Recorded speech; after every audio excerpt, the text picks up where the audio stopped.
सुप्रभात छात्र छात्राओं। ऑनलाइन शिक्षण पद्धति के अंतर्गत आज हम अपठित गद्यांश का अध्ययन करेंगे। आप छोटी क्लास से लेकर के अब तक हर क्लास में अपठित गद्यांश को पढ़ते चले आ रहे हैं। ये क्या होता है ये हमें जानना है, इसको किस प्रकार से किया जाना है ये हमें जानना है।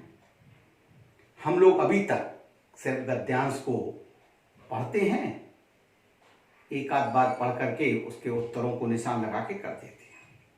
ये क्यों आते हैं, ये गद्यांश क्यों दिए जाते हैं, इनका कोई उद्देश्य तो होगा। अधिकांश परीक्षाओं में हिंदी के ऐसे गद्यांश दिए जाते हैं जिनका पाठ्य पुस्तकों से संबंध नहीं होता। अधिकांश परीक्षाओं में, चाहे आपकी एकेडमिक परीक्षा हो, शैक्षणिक परीक्षा हो, चाहे आपकी कॉम्पिटिटिव परीक्षा हो, कंपटीशन वगैरह में भी, प्रतिस्पर्धी प्रतियोगी परीक्षाओं में भी ये अपठित गद्यांश एक महत्वपूर्ण विषय होता है। क्या होता है इसका उद्देश्य, क्यों दिया जाता है? ऐसे गद्यांशों को देकर के छात्र छात्राओं की बौद्धिक गहराई, विषय पर उनकी पहुंच, उनकी पकड़ और क्षमता की जांच अपठित गद्यांश के माध्यम से की जाती है। इसके अलावा अपठित गद्यांश के माध्यम से छात्र छात्राओं के सामान्य ज्ञान और स्वतंत्र अध्ययन करने की क्षमता का भी मूल्यांकन किया जाता है। अब विषय ये आता है कि ऐसे अवतरण आते कहां से हैं? कहीं से भी आ सकते हैं। प्रश्न निर्माता ऐसे गद्यांश को अपनी कल्पना से क्रिएट कर सकता है, ऐसे गद्यांश का निर्माण कर सकता है। सामान्य ज्ञान की किसी पुस्तक से ऐसे गद्यांश दिए जा सकते हैं। समाचार पत्रों से भी महत्वपूर्ण समाचारों को गद्यांश के रूप में दिया जा सकता है। विभिन्न महापुरुषों के चरित्र, उनकी जीवन परिचय, ये सारे भी गद्यांश के रूप में प्रस्तुत किए जा सकते हैं। हिंदी की अनेक पत्र पत्रिकाएं, समाचार पत्र हैं, पत्रिकाएं, मैगजीन्स हैं, उन मैगजीन्सों में से भी गद्यांश लिए जा सकते हैं। अब विषय ये आता है अपठित होता क्या है, ये अपठित किसे कहा जाता है? जैसा कि यहां शब्द है अपठित, इसका निर्माण पठ धातु, पठ धातु में इत प्रत्यय लगा करके अपठित शब्द का, पठित शब्द का निर्माण किया गया। पठ का मतलब होता है पढ़ना, इत जुड़ा पठित बना। पठित का मतलब होता है पढ़ा हुआ, इसका मतलब हुआ पढ़ा हुआ। अब इसमें आ उपसर्ग और जोड़ दिया, जैसा कि उपसर्गों में आप पहले पढ़ चुके हैं कि उपसर्ग के योग से विलोम शब्द बन जाता है, तो यहां आ उपसर्ग जोड़ करके इसको विपरीत अर्थ देने वाला शब्द बना दिया गया अपठित, यानी न पढ़ा हुआ। इस प्रकार इस शब्द की जो रचना हुई है वो आ उपसर्ग, पठ मूल शब्द तथा इत प्रत्यय मिला करके इसको बनाया है अपठित, अर्थात न पढ़ा हुआ। अतः हम कह सकते हैं कि जो पहले ना पढ़ा गया हो वही अपठित होता है। इस प्रकार से जो गद्यांश पहले ना पढ़ा गया हो वो अपठित गद्यांश कहलाता है, वो अपठित गद्यांश होता है। एक बार उसको पढ़ लेने के बाद वो पठित गद्यांश हो जाता है। क्लियर? यहां तक मैं समझता हूं विषय क्लियर हो गया होगा। अपठित गद्यांश पर पूछे जाने वाले प्रश्न कैसे होते हैं? अपठित गद्यांश पर प्राय चिंतन क्षमता एवं अभिव्यक्ति कौशल पर आधारित प्रश्न पूछे जाते हैं। ये प्रश्न निम्न प्रकार के हो सकते हैं। नंबर 1, बोध। पहला विषय आता है बोध। बोध बोध का मतलब होता है ज्ञान, जानकारी व समझ। गद्यांश में निहित जो ज्ञान है, जो बोध है, जो जानकारी है, उसका मूल्यांकन इन प्रश्नों के आधार पर किया जाता है, जिनको बोधात्मक प्रश्न भी कहा जाता है। गद्यांश की विषय वस्तु को समझना और समझ करके उन प्रश्नों के उत्तर देना, ये बोधात्मक प्रश्न के अंतर्गत आता है। तो पहले प्रश्न जो होता है वो बोध। दूसरा प्रश्न जो होगा वो प्रयोग।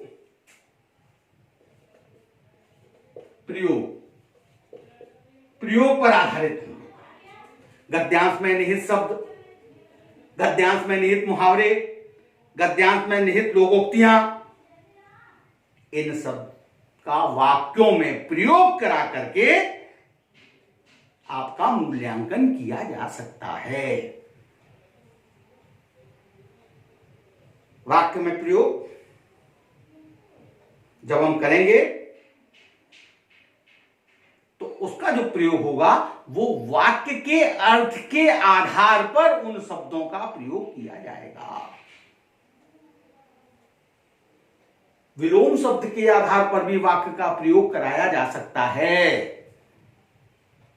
जैसे सत्य के विलोम शब्द का प्रयोग करते हुए आप इसे वाक्य में प्रयोग कीजिए। अब यहां दो तरह के प्रश्न इसमें जुड़ गए, एक रूपांतरण भी जुड़ गया और प्रयोग भी जुड़ गया, जो रचनांतरण भी जुड़ गया और प्रयोग भी जुड़ गया। रचनांतरण बिंदु आगे आएगा। तीसरा बिंदु आता है शीर्षक। शीर्षक निकालने के लिए भी आपसे पूछा जाएगा। शीर्षक, गद्यांश का शीर्षक कैसे निकाला जाएगा? गद्यांश का शीर्षक गद्यांश के केंद्रीय भाव के आधार पर। गद्यांश को पढ़ करके यह हमें जानना होगा कि गद्यांश किस विषय के चारों तरफ घूम रहा है, उसके केंद्र में कौन सा विषय है। इसके आधार पर गद्यांश का शीर्षक निकालने के लिए आपसे पूछा जा सकता है। सामान्यतः अगर हम देखते हैं तो गद्यांश के शुरुआत में और अंत में उसका शीर्षक निहित होता है। यह सामान्य जानकारी है, आवश्यक नहीं है। नंबर चौथा होता है रचनांतरण। रचनांतरण परिवर्तन। गद्यांश के वाक्यों की पहचान करना कि गद्यांश में जो वाक्य आया है, जो वाक्य दिया गया है, वो कैसा वाक्य है, सरल वाक्य है, मिश्र वाक्य है या संयुक्त वाक्य है।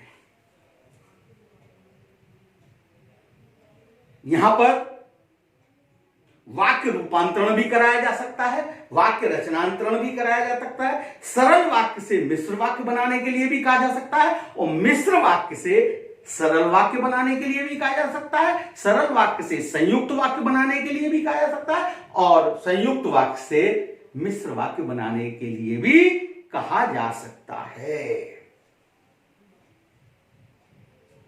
अब रचनांतरण में वाक्यों की रचना हो गई, उसके बाद शब्दों की रचना पर भी विचार किया जाएगा।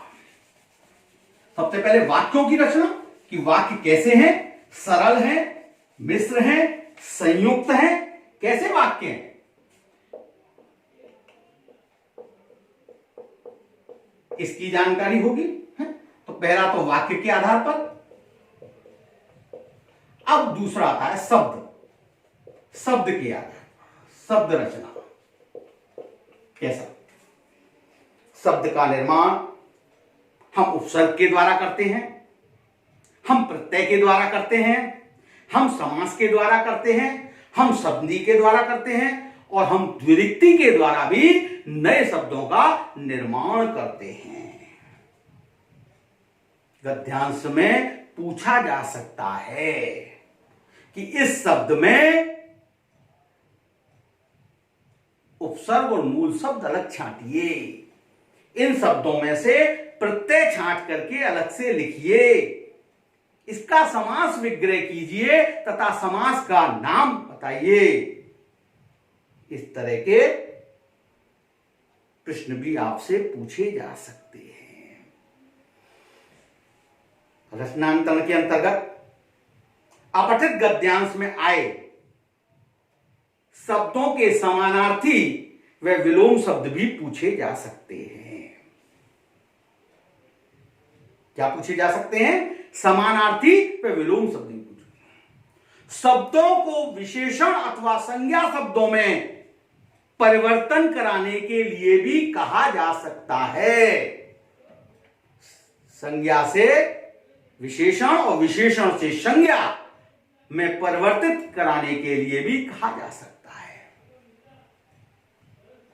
यहां हमें एक चीज का विशेष ध्यान रखना होगा, हमारे जितने भी प्रश्न होंगे उन सब के उत्तर गद्यांश पर आधारित होने चाहिए, अपने ज्ञान पर आधारित नहीं।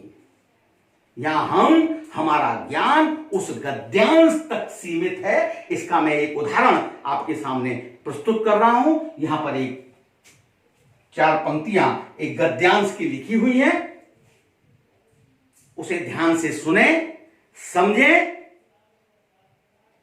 और हम उसका उत्तर देने का प्रयास करेंगे।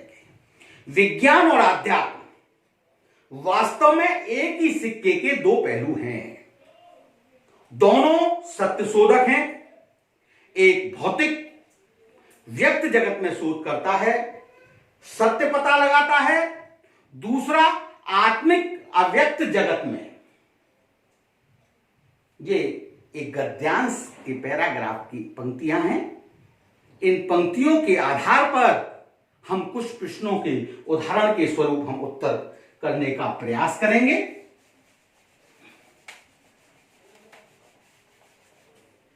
गद्यांश क्या है? विज्ञान और आध्यात्म वास्तव में एक ही सिक्के के 2 पहलू हैं। दोनों सत्य शोधक हैं। एक भौतिक व्यक्त जगत में शोध करता है, सत्य पता लगाता है, दूसरा आध्यात्मिक अव्यक्त जगत में। प्रश्न 1। अब प्रश्न 1 आया,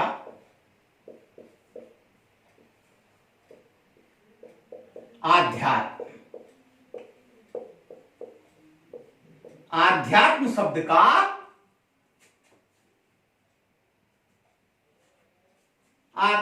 शब्द का विशेषण बताइए। शब्द का विशेषण बताइए।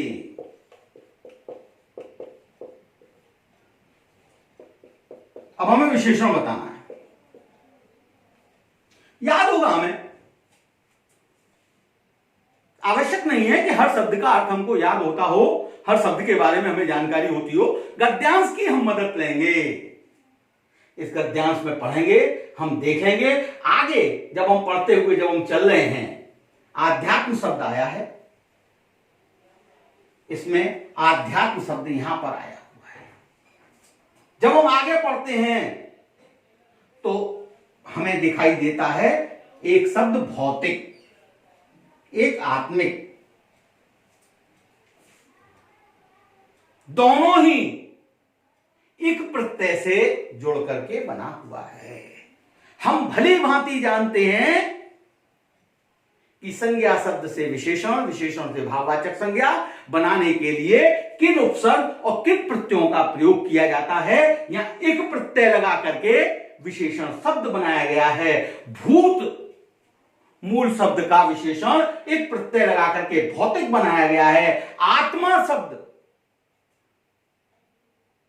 में एक प्रत्यय लगा करके आत्मिक बनाया गया है। लिहाजा यहां पर आध्यात्म शब्द में हम एक प्रत्यय ही लगाएंगे।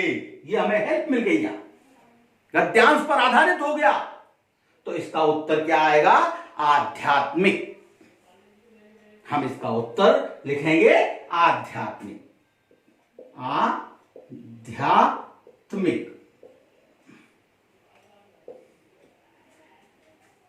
क्लियर? यहां तक क्लियर हो गया? दूसरे टाइप का जो प्रश्न आ सकता है इसमें, वो विलोम शब्द से संबंधित आ सकता है। प्रश्न, भौतिक शब्द का विलोम शब्द बताइए। भौतिक का विलोम शब्द बताइए।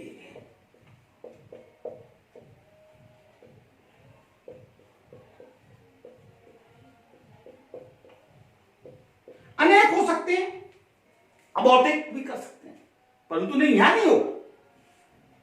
यहां अभौतिक नहीं होगा, यहां चूंकि गद्यांश पर आधारित होगा। हमें गद्यांश को ध्यान से पढ़ना है। फिर एक बार, विज्ञान और आध्यात्म वास्तव में एक ही सिक्के के दो पहलू हैं, दोनों सत्य शोधक हैं। एक भौतिक व्यक्त जगत में शोध करता है, सत्य पता लगाता है, दूसरा आत्मिक अव्यक्त जगत में पता लगाता है।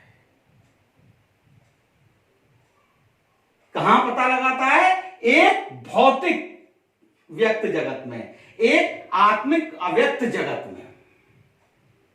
क्लियर हो गया है विलोम शब्द? यहां भौतिक शब्द का विलोम शब्द होगा आत्मिक, यहां पर आत्मिक विलोम शब्द होगा। उत्तर आता है यहां पर आत्मिक। क्लियर? अभौतिक नहीं होगा, आत्मिक। क्लियर? यहां तक क्लियर हो गया? देखिए, एक लाइन और देखिएगा। आज सरकारी और गैर सरकारी, आज सरकारी और गैर सरकारी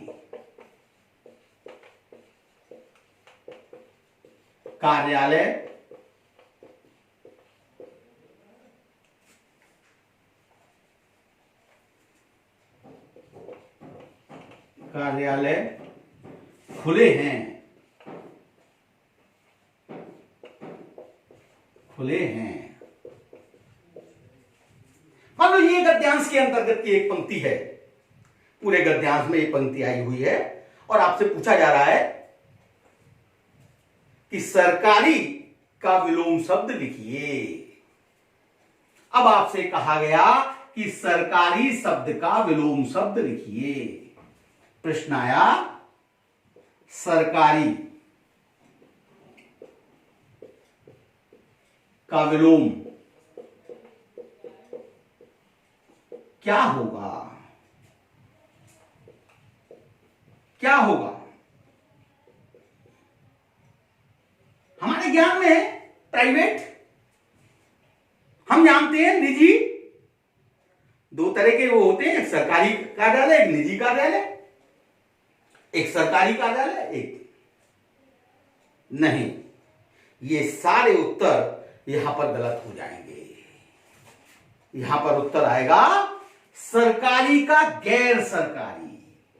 यहां जब हम विलोम शब्द लिखेंगे, अपठित गद्यांश में जब हम विलोम शब्द लिखेंगे तो अपने ज्ञान के आधार पर नहीं लिखेंगे, हम गद्यांश के आधार पर लिखेंगे। चूंकि गद्यांश में गैर सरकारी दिया हुआ है तो हमारा उत्तर यहां पर आएगा गैर सरकारी।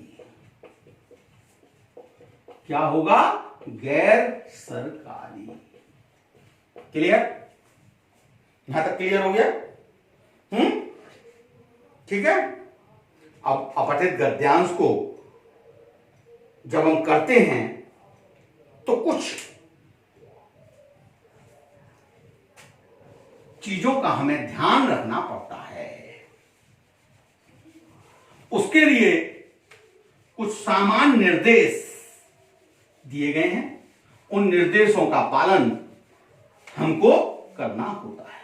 उन निर्देशों को अगर हम ध्यान से देख लेते हैं, उन निर्देशों के बारे में अगर हम ध्यान से जानकारी ले लेते हैं तो हमारे हमारा गद्यांश अपठित गद्यांश करना सरल हो जाता है। क्लियर? पूरी विवेचना हुई, उस विवेचना के आधार पर स्पष्ट है। नंबर 1, गद्यांश को कम से कम 3 बार पढ़ना चाहिए। 3 बार पढ़ना।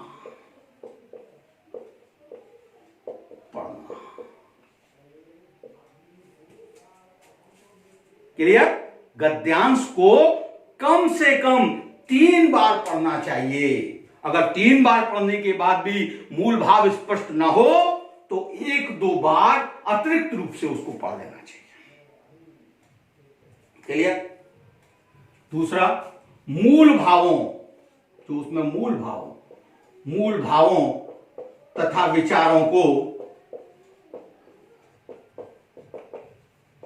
रेखांकित कर लेना चाहिए। रेखांकित कर लेना चाहिए।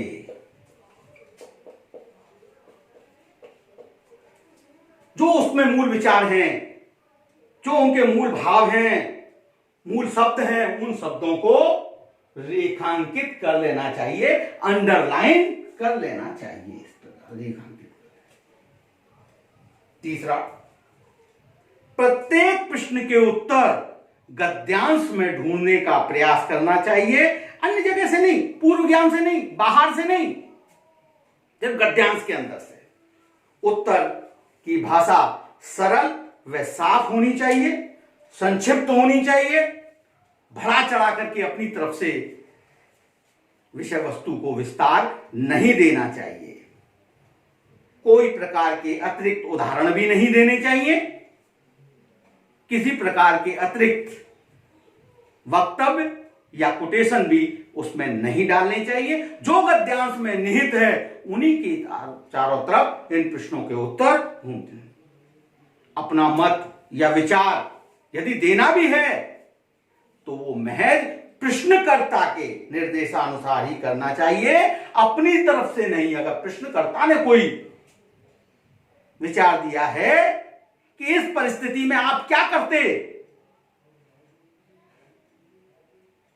तथा गद्यांश में दी गई परिस्थिति की तुलना आज की परिस्थिति से कीजिए, वहां आप जरूर अपने विचार या अपनी तरफ से वक्तव्य दे सकते हैं, वो भी एक सीमित मात्रा में। ठीक? क्लियर? आज इतना मैं समझ सकता हूं कि अब आप अपठित गद्यांश से भली भांति परिचित हो गए होंगे। आज इतना ही। धन्यवाद। आपका दिन शुभ एवं मंगलमय हो। ओके।